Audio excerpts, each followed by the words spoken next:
Camera நம்ம எதுக்காக வைப்போம்? ஒரு இடத்த கண்காணிக்கிறதுக்காகவும், ஏதாவது திருடுகள் போகாம இருக்கிறதுக்காகவும், நம்மளுடைய பாதுகாப்பும் வைப்போம். ஆனா, அந்த கேமராக்கே பாதுகாப்பின்மை ஏற்பட்டா என்ன ஆகுறது?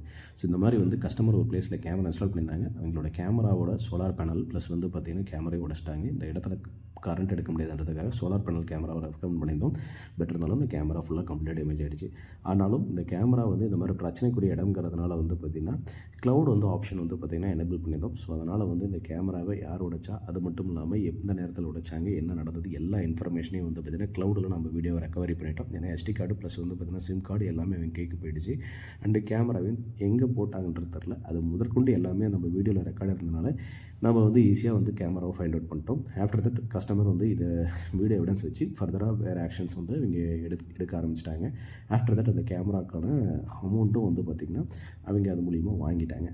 ஸோ இப்போ பார்த்திங்கன்னா கஸ்டமருக்கு அந்த லைக் க்ளவுட் ஆப்ஷன் இருந்ததுனால தான் இது சாத்தியமானுச்சு. நன்றி.